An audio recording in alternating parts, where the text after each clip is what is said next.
Everyone, welcome back to our channel Chandra's home world.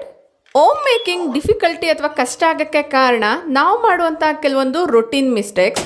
So ಈ ಒಂದು ರೊಟೀನ್ನ ಯಾವ ಥರ ಸೆಟ್ ಮಾಡ್ಕೊಳ್ಳೋದ್ರಿಂದ ಹೋಮ್ ಮೇಕಿಂಗ್ ತುಂಬ ಈಸಿ ಆಗುತ್ತೆ, ಯಾವ ಥರ ನಾವು ಡಿಸಿಪ್ಲೈನ್ಡ್ ವೇಯಲ್ಲಿ ಪ್ಲಾನ್ ಮಾಡ್ಕೊಳ್ಬೋದು ಅನ್ನೋದನ್ನ ಈ ವಿಡಿಯೋದಲ್ಲಿ ಶೇರ್ ಮಾಡ್ತಾ ಇದ್ದೀನಿ. ವಿಡಿಯೋ ತುಂಬ ಇನ್ಫಾರ್ಮೇಟಿವ್ ಆಗಿರುತ್ತೆ. ನನ್ನ ವೀಕ್ಲಿ ರೊಟೀನ್ ಯಾವ ಥರ ಇರುತ್ತೆ ಅನ್ನೋದು ಕೂಡ ಇಲ್ಲಿ ಶೇರ್ ಮಾಡ್ತಾ ಹೋಗ್ತೀನಿ. ವಿಡಿಯೋ ನೋಡೋದಕ್ಕಿಂತ ಮುಂಚೆ ನೀವೇನಾದ್ರು ನಮ್ಮ ಚಾನಲ್ನ ಫಸ್ಟ್ ಟೈಮ್ ವಿಸಿಟ್ ಮಾಡ್ತಾ ಇದ್ರೆ ಈಗಲೇ ಸಬ್ಸ್ಕ್ರೈಬ್ ಮಾಡಿಕೊಂಡು ಪಕ್ಕದಲ್ಲಿರುವಂಥ ಬೆಲ್ ಐಕನ್ನ ಕ್ಲಿಕ್ ಮಾಡಿ. ಬೆಲ್ ಐಕನ್ ಕ್ಲಿಕ್ ಮಾಡಿ ಆಲ್ ಅನ್ನೋ ಆಪ್ಷನ್ ಕ್ಲಿಕ್ ಮಾಡೋದ್ರಿಂದ ನಾನು ನೆಕ್ಸ್ಟ್ ವಿಡಿಯೋ ಹಾಕಿದ ಕೂಡಲೇ ನಿಮಗೆ ನೋಟಿಫಿಕೇಶನ್ಸ್ ಒಂದು ಬರುತ್ತೆ. ನೀವೇ ಫಸ್ಟ್ ಆಗಿ ನಮ್ಮ ವಿಡಿಯೋಸ್ನ ನೋಡ್ಬೋದು. ಇನ್ನು without delay let's start the video. ಪ್ರತಿದಿನ ಒಂದು ಕೆಲಸದಂತೆ ಪ್ಲಾನ್ ಮಾಡಿಕೊಂಡ್ರೆ ಹೋಮ್ ಮೇಕಿಂಗ್ ಅನ್ನೋದು ತುಂಬಾ ಈಸಿ ಆಗುತ್ತೆ. ಇವತ್ತಿನ ದಿನ ನನ್ನ ರೊಟೀನ್ ಪೂಜಾ ರೂಮ್ ಡೀಪ್ ಕ್ಲೀನಿಂಗ್ ಇದೆ. ಪೂಜಾ ಐಟಮ್ಸ್ ಎಲ್ಲ ನೀಟಾಗಿ ವಾಶ್ ಮಾಡಿ ಇಟ್ಕೊಂಡಿದ್ದೀನಿ. ಎಕ್ಸಾಮ್ ಟೈಮ್ ಆಗಿರೋದ್ರಿಂದ ಮಕ್ಕಳಿಗೆ ಓದಿಸ್ತಾನೆ. ಸೊ ಈ ಒಂದು ಕೆಲಸನ ಕೂಡ ಕಂಟಿನ್ಯೂ ಮಾಡ್ತಿದ್ದೀನಿ.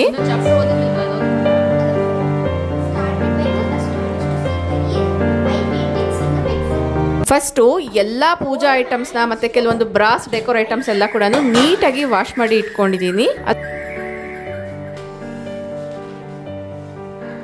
ಈ ಒಂದು ವೆಸಲ್ಸ್ ಮೇಲೆ ವಾಟರ್ ಮಾರ್ಕ್ಸ್ ಬೀಳ್ದಿರೇ ಇರಬೇಕು ಅನ್ನೋದಾದರೆ ಇಮ್ಮಿಡಿಯೇಟಾಗಿ ವಾಶ್ ಮಾಡಿದ ಕೂಡಲೇ ಒಂದು ಬಟ್ಟೆಯಿಂದ ನೀಟಾಗಿ ವೈಪ್ ಮಾಡಿ ಇಟ್ಕೊಳ್ಬೇಕಾಗತ್ತೆ.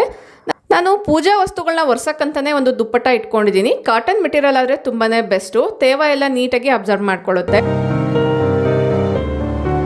ಇಲ್ಲಿ ನೀವು ಅಬ್ಸರ್ವ್ ಮಾಡಿದ್ರೆ ಎಲ್ಲ ಪೂಜಾ ವೆಸಲ್ಸು ಕೂಡ ನೀಟಾಗಿ ಕ್ಲೀನ್ ಆಗಿದೆ, ಒಳ್ಳೆ ಶೈನಿಂಗ್ ಕೂಡ ಬಂದಿದೆ. ಪೂಜಾ ವಸ್ತುಗಳನ್ನ ನಾನು ಯಾವ ಥರ ಕ್ಲೀನ್ ಮಾಡ್ತೀನಿ ಅಂತ ಈಗಾಗಲೇ ಸುಮಾರಷ್ಟು ವೀಡಿಯೋಸ್ನ ಶೇರ್ ಮಾಡಿದ್ದೀನಿ. ನೀವೇನಾದರೂ ಹೊಸದಾಗಿ ನಮ್ಮ ಚಾನಲ್ನ ವಿಸಿಟ್ ಮಾಡ್ತಾ ಇದ್ರೆ ಪೂಜಾ ರಿಲೇಟೆಡ್ ಪ್ಲೇಲಿಸ್ಟ್ನ ಚೆಕ್ ಮಾಡಿದ್ರೆ ಡೀಟೇಲ್ ಇನ್ಫಾರ್ಮೇಷನ್ ಅಂದು ನಿಮಗೆ ಸಿಗುತ್ತೆ. ನಮ್ಮ ಚಾನಲಲ್ಲಿ ಇಟ್ಟಾಗಿರುವಂಥ ಯಾವ್ದಾದ್ರು ವೀಡಿಯೋಸ್ ಇದೆ ಅನ್ನೋದಾದರೆ ಪೂಜಾ ವೆಸಲ್ಸ್ ಕ್ಲೀನಿಂಗ್ ಬಗ್ಗೆ ಅಂತಲೇ ಹೇಳ್ಬೋದು. ಮಾತಾಡ್ತಾನೆ ಪೂಜಾ ವಸ್ತುಗಳೆಲ್ಲ ನೀಟಾಗಿ ಒರೆಸಿಟ್ಕೊಂಡೆ. ಈಗ ಪೂಜಾ ರೂಮ್ನ ಡೀಪ್ ಕ್ಲೀನ್ ಮಾಡ್ಕೊಳ್ತಾ ಇದ್ದೀನಿ. ವಾಲ್ಸ್ ಎಲ್ಲ ಕೂಡ ನೀಟಾಗಿ ವೈಪ್ ಮಾಡ್ಕೊಳ್ತಾ ಇದ್ದೀನಿ. ಈ ವಾಲ್ಸ್ನ ಕ್ಲೀನ್ ಮಾಡೋಕ್ಕೆ ನಾನು ಯಾವ ಲಿಕ್ವಿಡ್ ಯೂಸ್ ಮಾಡ್ತೀನಿ, ಅದನ್ನು ಯಾವ ಥರ ಮನೆಯಲ್ಲೇ ತಯಾರಿ ಮಾಡ್ಕೊಳ್ತೀನಿ ಅನ್ನೋದು ಕೂಡ ಈಗಾಗಲೇ ಒಂದು ವಿಡಿಯೋನ ಶೇರ್ ಮಾಡಿದ್ದೀನಿ. ಸೊ ಇಲ್ಲಿ ಡೀಟೇಲ್ಸ್ನ ತೋರಿಸ್ತಾ ಇಲ್ಲ, ವಿಡಿಯೋ ಲೆಂತಿ ಆಗುತ್ತೆ ಅನ್ನೋ ಕಾರಣ. ಅದೇ ಲಿಕ್ವಿಡ್ನ ಸ್ಪ್ರೇ ಮಾಡಿಕೊಂಡು ನೀಟಾಗಿ ಮಾರ್ಬಲ್ ವಾಲ್ಸ್ ಎಲ್ಲ ಕೂಡ ವೈಪ್ ಮಾಡ್ಕೊಳ್ತೀನಿ. ಹಬ್ಬ ಎಲ್ಲ ಇದ್ದಾಗ 2 ದಿನ ಮುಂಚೆನೆ ಪೂಜಾ ರೂಮ್ನ ಡೀಪ್ ಕ್ಲೀನ್ ಮಾಡ್ಕೊಳ್ತೀನಿ. ಹಬ್ಬದ ದಿನ ಹರಿಬರಿ ಆಗಬಾರ್ದು ಅನ್ನೋದ್ರಿಂದ.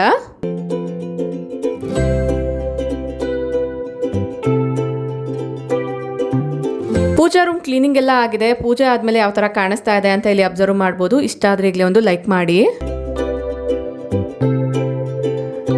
ತುಳಸಿ ಕಟ್ಟೆ ಹತ್ರನೂ ಡೈಲಿ ದೀಪ ಹಚ್ಚೋದ್ರಿಂದ ತುಳಸಿ ಕಟ್ಟೆನ ಪೈಪಿಂದ ನೀರನ್ನ ಹಾಕ್ಬಿಟ್ಟು ನೀಟಾಗಿ ವಾಶ್ ಮಾಡಿ ಇಟ್ಕೊಂಡಿದ್ದೀನಿ. ಇನ್ನು ಸುತ್ತಮುತ್ತ ಗಿಡಗಳನ್ನ ಇಟ್ಕೊಂಡಿರೋದ್ರಿಂದ ನೀರೆಲ್ಲ ಚೆನ್ನಾಗಿ ಹಾಕ್ಬಿಟ್ಟು ವೈಪರ್ ಸಹಾಯದಿಂದ ಕ್ಲೀನ್ ಮಾಡಿ ಇಟ್ಕೊಂಡಿದ್ದೀನಿ. Next bedsheets changing. ವಾರಕ್ಕೊಮ್ಮೆ ಅಥವಾ 2 ಬಾರಿ ಆದ್ರೂ ಬೆಡ್ಶೀಟ್ಸ್ನ ಪಿಲ್ಲೋ ಕವರ್ಸ್ ಎಲ್ಲ ಚೇಂಜ್ ಮಾಡ್ತಿರ್ತೀನಿ. ಈಗ ದಿವಾನ್ ಕವರ್ನ ಚೇಂಜ್ ಮಾಡ್ತಾ ಇದ್ದೀನಿ. ಫಸ್ಟಿಗೆ ಅದ್ರ ಮೇಲಿರುವಂಥ ಧೂಳೆಲ್ಲ ಕೂಡ ನೀಟಾಗಿ ಉದುರಿಸ್ಕೊಂಡು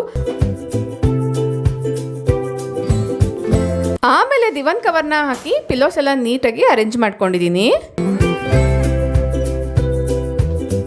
ಯೂಶುವಲಿ ರೆಗ್ಯುಲರ್ ಬೇಸಿಸ್ ಮೇಲೆ ಈ ಒಂದು ದಿವಾನ್ನ ವಾಶ್ ಮಾಡಿ ಒಣಗಿರುವಂಥ ಬಟ್ಟೆಗಳನ್ನ ಇದ್ರ ಮೇಲೆ ಹಾಕಿ ಫೋಲ್ಡ್ ಮಾಡಿ ಇಡೋಕ್ಕೆ ಯೂಸ್ ಮಾಡ್ತಿರ್ತೀನಿ.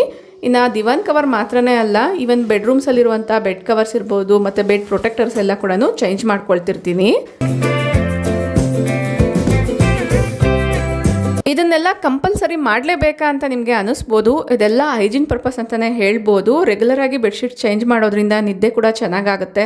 ಸ್ಕಿನ್ ಮತ್ತು ಹೇರ್ ಪ್ರಾಬ್ಲಮ್ಸ್ ಎಲ್ಲ ಏನಿರುತ್ತೆ ಅದು ಕೂಡ ಕ್ರಮೇಣ ಕಡಿಮೆ ಆಗುತ್ತೆ. Next coming to floor mat changing. ಎಲ್ಲ ಬಟ್ಟೆಗಳನ್ನ ಒಂದೇ ಸರಿ ವಾಶ್ಗೆ ಹಾಕಿದ್ರೆ ಸ್ವಲ್ಪ ಗಜಿಬಿಜಿ ಆಗಿಬಿಡುತ್ತೆ. ಸೊ ಅದಕ್ಕೋಸ್ಕರ ಒಂದೊಂದು ದಿನ ಒಂದೊಂದು ರೀತಿಯಾಗಿರೋಂಥ ಕ್ಲಾತ್ಸ್ ಅನ್ನೋ ಥರ ಪ್ಲಾನ್ ಮಾಡಿಕೊಂಡ್ರೆ ಮಿಷಿನಲ್ಲೇ ನೀಟಾಗಿ ಎಲ್ಲ ಬಟ್ಟೆಗಳನ್ನ ವಾಶ್ ಮಾಡ್ಕೊಳ್ಬೋದು. ಇನ್ನು ವೀಕ್ಲಿ ಒನ್ಸ್ ನಾನು ಎಲ್ಲ ಫ್ಲೋರ್ ಮ್ಯಾಟ್ಸ್ನ ಚೇಂಜ್ ಮಾಡ್ತೀನಿ. ಈಗ ಧೂಳೆಲ್ಲ ಜಾಸ್ತಿ ಆಗ್ತಿರೋ ಕಾರಣ ಲಾಸ್ಟ್ ವಿಡಿಯೋದಲ್ಲಿ ಹೇಳ್ದಂಗೆ ಹೊರಗಡೆ ಕೂಡ ಈ ಥರ ಒಂದು ಫ್ಲೋರ್ ಮ್ಯಾಟ್ನ ಹಾಕ್ತೀನಿ.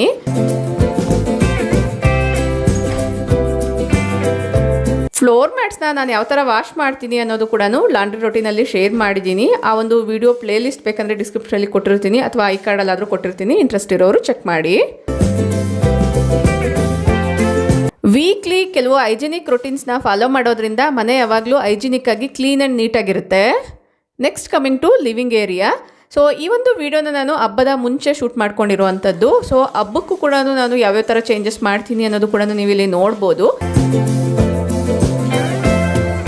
ಯೂಶ್ವಲಿ ವಾರಕ್ಕೊಮ್ಮೆ ಸೋಫಾ ಎಲ್ಲ ಕ್ಲೀನ್ ಮಾಡ್ತಾ ಇರ್ತೀನಿ. ಸೋಫಾ ಕ್ಲೀನಿಂಗ್ ಎಷ್ಟು ಸರಿ ತೋರಿಸಿದ್ರು ಕೂಡ ಆಗಾಗ ಕಮೆಂಟ್ ಬರ್ತಾನೆ ಇರುತ್ತೆ, ಸೋಫಾನ ಯಾವ ಥರ ಕ್ಲೀನ್ ಮಾಡ್ತೀರಾ ಅಂತ. ಇದು ಲೆದರ್ ಸೋಫಾ ಆಗಿರೋದ್ರಿಂದ ಸ್ಕ್ರಬ್ಬರಿಂದ ನಾನು ನೀಟಾಗಿ ಸ್ಕ್ರಬ್ ಮಾಡಿಕೊಂಡು, ಅಂದರೆ ಒಂದು ಸ್ವಲ್ಪ ಹಳೇದಾಗಿರೋ ಸ್ಕ್ರಬ್ಬರಿಂದ ಸ್ಕ್ರಬ್ ಮಾಡಿ ಬಟ್ಟೆಯಿಂದ ನೀಟಾಗಿ ವೈಪ್ ಮಾಡ್ಕೊಳ್ತೀನಿ. ಬಟ್ ಈ ಒಂದು ಎಲೆಕ್ಟ್ರಿಕಲ್ ಸ್ಪಿನ್ನರ್ ಬಂದಾಗಿಂದ ನನಗೆ ಕೆಲಸ ಸ್ವಲ್ಪ ಕಡಿಮೆ ಆಗಿದೆ ಅಂತಲೇ ಹೇಳ್ಬೋದು. ಟೈಮ್ ಸೇವಿಂಗ್ ಹ್ಯಾಬಿಟ್ ಅಂತ ಕೂಡ ಹೇಳ್ಬೋದು. ಇದನ್ನು ಉಪಯೋಗಿಸ್ಕೊಂಡು ನಾನು ಒಂದ್ಸತಿ ಸ್ಕ್ರಬ್ ಮಾಡಿಬಿಟ್ಟು ಆಮೇಲೆ ನೀಟಾಗಿ ಮೈಕ್ರೋಫೈಬರ್ ಕ್ಲಾತಿಂದ ವೈಪ್ ಮಾಡ್ಕೊಳ್ತೀನಿ. ರೆಗ್ಯುಲರ್ ಆಗಿ ನಾನು ಮ್ಯಾನ್ಯಲ್ ಆಗಿ ಎಫರ್ಟ್ ಹಾಕಿ ಸ್ಕ್ರಬ್ ಮಾಡಿದಾಗ ಸ್ವಲ್ಪ ಜಾಸ್ತಿ ಟೈಮೇ ಬೇಕಾಗಿತ್ತು. ಬಟ್ ಈ ಒಂದು ಎಲೆಕ್ಟ್ರಿಕಲ್ ಸ್ಪಿನ್ನರ್ ಯೂಸ್ ಮಾಡ್ತಾ ಇರೋದ್ರಿಂದ ಕೆಲಸ ಬೇಗ ಆಗ್ತಿದೆ, ಮತ್ತೆ ಒಳ್ಳೆ ಡಿಫ್ರೆನ್ಸ್ ಕೂಡ ಕಾಣಿಸ್ತಿದೆ. ನಾನು ಕೈಯಲ್ಲಿ ಡೈರೆಕ್ಟಾಗಿ ಕ್ಲೀನ್ ಮಾಡೋದಕ್ಕಿಂತ ಈ ಒಂದು ಮಿಷಿನ್ನ ಯೂಸ್ ಮಾಡಿ ಕ್ಲೀನ್ ಮಾಡಿದಾಗಿಂದ ಸೋಫಾ ಇನ್ನೂ ಚೆನ್ನಾಗಿ ಕ್ಲೀನ್ ಆಗ್ತಿದೆ. ನೋಡ್ತಿರ್ಬೋದು ಎಷ್ಟೊಂದು ನೀಟಾಗಿ ಕ್ಲೀನ್ ಆಗಿದೆ ಅಂತ. ಇದು ಚಾರ್ಜಬಲ್ ಆಗಿರೋ ಕಾರಣ ಚಾರ್ಜಿಂಗ್ ಖಾಲಿ ಆದಾಗ ಒನ್ಸ್ ನಾವು ಚಾರ್ಜ್ಗೆ ಹಾಕ್ಕೊಂಡು ಕೂಡ ಈ ಥರ ಸ್ಟೋರ್ ಮಾಡ್ಕೊಳ್ಬೋದು. ಬೇಕು ಅಂದಾಗ ಯೂಸ್ ಮಾಡೋಕ್ಕೆ ಕನ್ವೀನಿಯೆಂಟ್ ಆಗಿರುತ್ತೆ.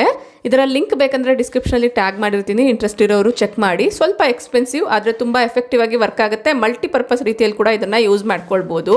ಇದ್ರ ಬಗ್ಗೆ ರಿವ್ಯೂ ವಿಡಿಯೋ ಕೂಡ ಶೇರ್ ಮಾಡಿದ್ದೀನಿ. ಆ ವಿಡಿಯೋ ಲಿಂಕ್ ಬೇಕಂದ್ರೂ ಕೂಡ ನನಗೆ ಕಮೆಂಟ್ ಮಾಡಿ ತಿಳಿಸಿ, ಲಿಂಕ್ನ ಪ್ರೊವೈಡ್ ಮಾಡ್ತೀನಿ. ಆಗಲೇ ಹೇಳ್ದಂಗೆ ಹಬ್ಬಕ್ಕಿಂತ ಮುಂಚೆ ರೊಟೀನ್ ಆಗಿರೋದ್ರಿಂದ ಸ್ವಲ್ಪ ಚೇಂಜಸ್ನ ಮಾಡ್ಕೊಳ್ತಾ ಇದ್ದೀನಿ. ಒಂದು ಪುಟ್ಟದಾಗಿರುವಂಥ ಟೇಬಲ್ ರನ್ನರ್ನ ಹಾಕ್ತಾ ಇದ್ದೀನಿ.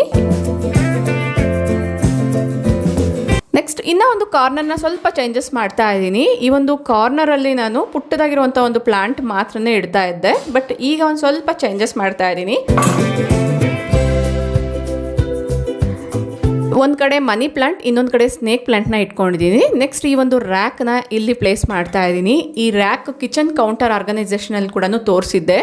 ಜಸ್ಟ್ ಒಂದು ರ್ಯಾಕ್ ಇದ್ದರೆ ಯಾವ್ಯಾವ ರೀತಿಯೆಲ್ಲ ಮನೇನ ಡೆಕೋರ್ ಮಾಡ್ಕೊಳ್ಬೋದು ಅಂತ ನಿಮ್ಗೊಂದು ಐಡಿಯಾ ಬಂದಿದೆ ಅಂತ ಅಂದ್ಕೊಳ್ತೀನಿ.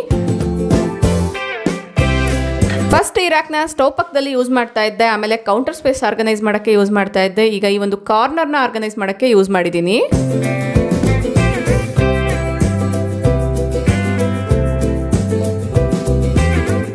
ನಿಮಗೂ ಈ ಒಂದು ರ್ಯಾಕ್ ಲಿಂಕ್ ಬೇಕಂದರೆ ಡಿಸ್ಕ್ರಿಪ್ಷನಲ್ಲಿ ಕೊಟ್ಟಿರ್ತೀನಿ. ಈ ವಿಡಿಯೋದಲ್ಲಿ ತೋರಿಸಿರುವಂಥ ಕೆಲವೊಂದು ಪ್ರಾಡಕ್ಟ್ಸ್ ಲಿಂಕ್ಸ್ನ ನಾನು ಡಿಸ್ಕ್ರಿಪ್ಷನಲ್ಲಿ ಟ್ಯಾಗ್ ಮಾಡಿರ್ತೀನಿ. ನಿಮ್ಗೆ ಯಾರಿಗಾದ್ರೂ ಇಂಟ್ರೆಸ್ಟ್ ಇದ್ದರೆ ಚೆಕ್ ಮಾಡಿ.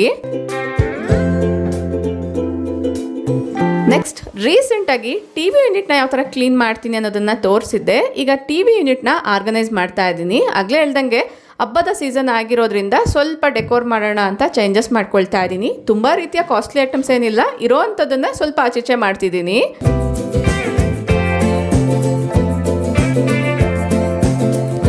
ನೋಡ್ತಾ ಇದ್ದೀರಲ್ವಾ ಹೊಸ ಲುಕ್. ಮನೆಯಲ್ಲಿ ಯಾವುದೇ ಕಾರ್ನರ್ ಆದರೂ ಕೂಡ ಒಂದೇ ಥರ ಡೆಕೋರ್ ಮಾಡಿದ್ರೆ ತುಂಬ ಬೋರಿಂಗ್ ಫೀಲ್ ಆಗ್ತಿರ್ತೀವಿ ಸ್ವಲ್ಪ ದಿನಕ್ಕೇ. ಬಟ್ ಅದನ್ನು ನಾವು ಒಂದು ಸ್ವಲ್ಪ ಆಚೀಚೆ ಮಾಡಿ ಸ್ವಲ್ಪ ಚೇಂಜಸ್ನ ಮಾಡೋದ್ರಿಂದ ಅಟ್ರಾಕ್ಟಿವ್ ಆಗಿ ಕಾಣಿಸುತ್ತೆ.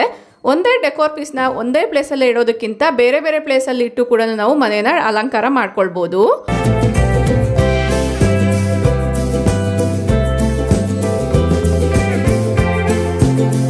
ನೆಕ್ಸ್ಟ್ ಈ ಕರ್ಟನ್ ಪಕ್ಕದಲ್ಲಿರುವಂಥ ಏರಿಯಾ ಸ್ವಲ್ಪ ಖಾಲಿ ಅಂತ ಅನ್ನಿಸ್ತಿತ್ತು, ಸೊ ಅದಕ್ಕೋಸ್ಕರ ಒಂದು ಮನಿ ಪ್ಲಾಂಟ್ನ ಹ್ಯಾಂಗ್ ಮಾಡ್ತಾ ಇದ್ದೀನಿ. ಯೂಶ್ವಲಿ ಮನೆಯಲ್ಲಿ ಕೆಲವೊಂದು ಏರಿಯಾ ಸ್ವಲ್ಪ ಬೋರಿಂಗ್ ಆಗಿ ಒಂದು ಸ್ವಲ್ಪ ಆಡಾಗಿ ಕಾಣಿಸ್ತಾ ಇರುತ್ತೆ. ಅವುಗಳನ್ನ ಕಲರ್ಫುಲ್ ಮಾಡೋದಕ್ಕೋಸ್ಕರ ಈ ಥರ ಇಂಡೋರ್ ಪ್ಲಾಂಟ್ಸ್ನ ಆ್ಯಡ್ ಮಾಡ್ಕೊಳ್ಬೋದು.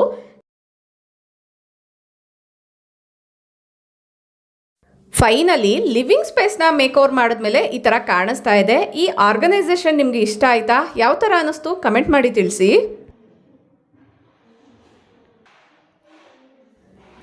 ನೆಕ್ಸ್ಟ್ ಆದಷ್ಟು ಹಬ್ಬಕ್ಕಿಂತ ಮುಂಚೆನೇ ನಾನು ಎಲ್ಲ ಲಾಂಡ್ರಿ ಬಾಸ್ಕೆಟ್ಸು ಈ ಥರ ಖಾಲಿ ಇರೋ ಥರ ನೋಡ್ಕೊಳ್ತೀನಿ.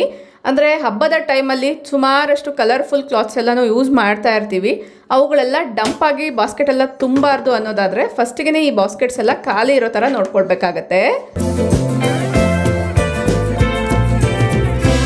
ಕೆಲವೊಂದ್ಸತಿ ಒಂದೇ ದಿನ ಜಾಸ್ತಿ ಬಟ್ಟೆಗಳು ವಾಶ್ ಮಾಡೋವಂಥದ್ದಿರುತ್ತೆ. ಆ ಟೈಮಲ್ಲಿ ನಾನು ಹಿಂದಿನ ದಿನನೇ ಇಲ್ಲಿ ತೋರಿಸ್ತಾ ಇರುವಂಥ ಡಿಲೇ ಆಪ್ಷನ್ನ ಸೆಲೆಕ್ಟ್ ಮಾಡ್ಕೊಳ್ತೀನಿ.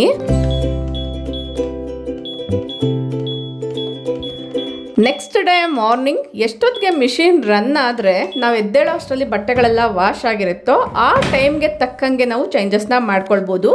ಈವನ್ 10 hours ಡಿಲೇ ಆಗಿ ಕೂಡ ನಾವು ಆಪ್ಷನ್ನ ಸೆಲೆಕ್ಟ್ ಮಾಡ್ಕೊಳ್ಬೋದು.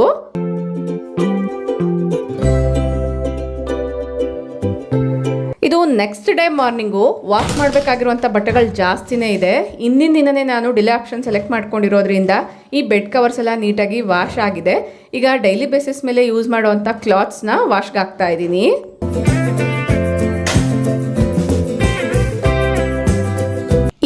ಪ್ಲಾನ್ ಮಾಡ್ಕೊಳ್ಳೋದ್ರಿಂದ ಈಗ ಸಮ್ಮರ್ ಆಗಿರೋ ಕಾರಣ ಬೆಳಗ್ಗೆನೇ ಒಂದು ಲೋಡ್ ಮಿಷಿನ್ಗೆ ಹಾಕಿ ಒಣಗಾಕ್ಬಿಟ್ರೆ ಮತ್ತೆ ನಾವು ನೆಕ್ಸ್ಟ್ ಲೋಡ್ ಒಣಗಾಕೋ ಅಷ್ಟರಲ್ಲಿ ಎಲ್ಲ ಕೂಡ ಡ್ರೈ ಆಗಿಬಿಟ್ಟಿರುತ್ತೆ. ಅದರಲ್ಲೂ ಮಿಷಿನಲ್ಲಿ ಹಾಕಿರುವಂಥ ಬಟ್ಟೆಗಳು ಒಣಗಕ್ಕೆ ಜಾಸ್ತಿ ಟೈಮ್ ಕೂಡ ಬೇಕಾಗಿರಲ್ಲ.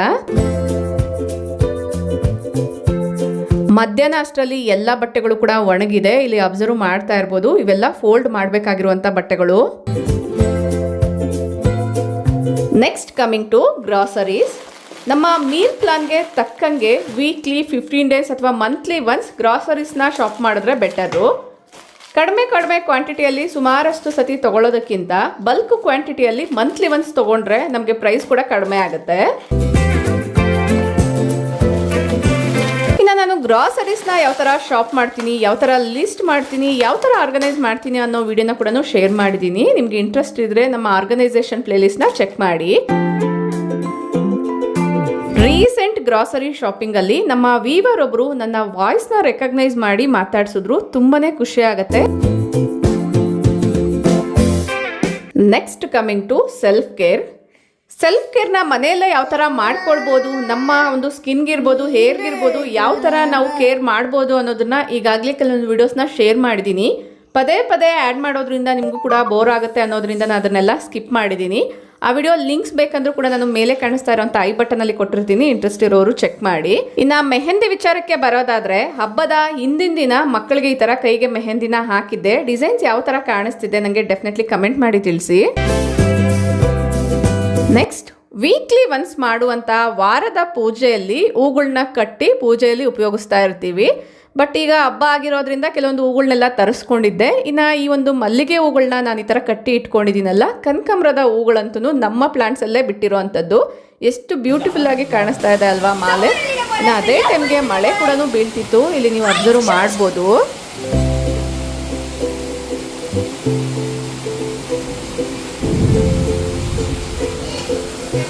ಈ ವರ್ಷದ ಮೊದಲನೆಯ ಮಳೆ ನಿಮ್ಮ ಕಡೆ ಎಲ್ಲದೂ ಮಳೆ ಆಗಿದೆಯಾ? ಕಮೆಂಟ್ ಮಾಡಿ ತಿಳಿಸಿ. ನೀವು ಎಲ್ಲಿಂದ ಕಮೆಂಟ್ ಮಾಡ್ತಿದ್ದೀರಾ ಅನ್ನೋದು ಕೂಡ ಮೆನ್ಷನ್ ಮಾಡಿ.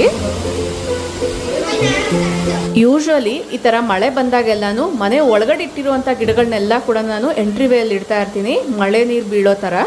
ನಾರ್ಮಲಾಗಿ ನಾವು ಎಷ್ಟೇ ನೀರು ಹಾಕಿದ್ರೂ ಮಳೆ ನೀರು ಬೀಳೋವಂತಹ ಗಿಡಗಳು ಬೆಳೆದಂಗೆ ನಾರ್ಮಲಾಗಿ ನಾವು ವಾಟರ್ ಮಾಡುವಂತಹ ಗಿಡಗಳು ಬೆಳೆಯಲ್ಲ. ಸೊ ಕೆಲವೊಂದು ಸತಿ ನಾನು ಎಲ್ಲ ಗಿಡಗಳನ್ನ ಇಡ್ತಾ ಇರ್ತೀನಿ. ಇನ್ನು ಕೆಲವೊಂದು ಸತಿ ಒಂದು ಬಟ್ಲು ಅಥವಾ ಒಂದು ಬಕೆಟಲ್ಲಿ ಮಳೆ ನೀರನ್ನ ಕಲೆಕ್ಟ್ ಮಾಡಿ ಆ ನೀರನ್ನ ಎಲ್ಲ ಗಿಡಗಳಿಗೂ ಹಾಕ್ತಿರ್ತೀನಿ. ಇನ್ನು ಆಗಲೇ ತೋರಿಸ್ದಂಗೆ ಮಲ್ಲಿಗೆ ಮತ್ತು ಕನಕಾಂಬರ ಹೂಗಳು ಮಾತ್ರನೇ ನಾನು ಕಟ್ಟಿಟ್ಟೆ. ಇನ್ನು ಉಳಿದಿರುವಂಥ ಸೇವಂತಿಗೆ ಹೂಗಳೆಲ್ಲ ಕೂಡ ಮಕ್ಕಳೇ ಈ ಥರ ಹೆಲ್ಪ್ ಮಾಡಿದ್ರು.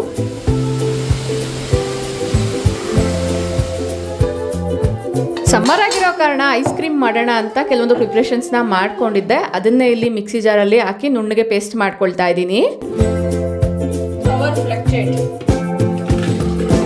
ಮಳೆ ಬೀಳ್ತಿದ್ದ ಕಾರಣ ಪವರ್ ಸ್ವಲ್ಪ ಫ್ಲಕ್ಚುಯೇಟ್ ಆಗ್ತಿತ್ತು. ಇಮಿಡಿಯೇಟಾಗಿ ಮಿಕ್ಸಿಗೆ ಹಾಕಲಿಲ್ಲ, ಸ್ವಲ್ಪ ಆದಮೇಲೆ ಹಾಕೋಣ ಅನ್ನೋದ್ರಿಂದ ಸೈಡ್ಗಿಟ್ಟೆ. ನಾನು ಅದೆಲ್ಲ ಮುಗಿಸ್ಕೊಂಡು ಬರೋಷ್ಟರಲ್ಲಿ ಮಕ್ಕಳು ಎಲ್ಲ ಹೂಗಳನ್ನ ಕೂಡ ಈ ಥರ ಮಾಲೆ ಮಾಡಿ ಇಟ್ಟಿದ್ರು. ಈ ಥರ ಪುಟ್ಟ ಹೆಲ್ಪಿಂಗ್ ಹ್ಯಾಂಡ್ಸ್ ಇದ್ರೆ ಎಷ್ಟು ಕೆಲಸ ಬೇಕಾದರೂ ಈಸಿಯಾಗಿ ಮಾಡ್ಕೊಳ್ಬೋದಲ್ವಾ. ಪವರೆಲ್ಲ ಸ್ಟೇಬಲ್ ಆಗಿತ್ತು. ಈಗ ನಾನು ಮಿಕ್ಸಿ ಮಾಡ್ಕೊಳ್ತಾ ಇದ್ದೀನಿ.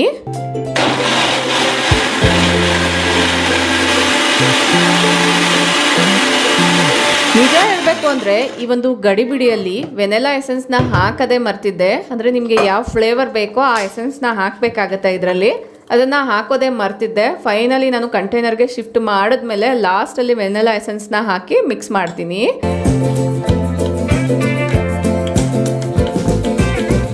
ಈವನ್ ಆಗಿ ಮಿಕ್ಸ್ ಆಗೋ ಥರ ಚೆನ್ನಾಗಿ ಮಿಕ್ಸ್ ಮಾಡಿ ಲಿಡ್ನ ಕ್ಲೋಸ್ ಮಾಡಿ ಫ್ರೀಸರಲ್ಲಿ ಇಡ್ತೀನಿ. ಒಂದು 2 to 3 ಅವರ್ಸ್ಗೆ ಐಸ್ ಕ್ರೀಮ್ ಅನ್ನೋದು ರೆಡಿ ಆಗುತ್ತೆ.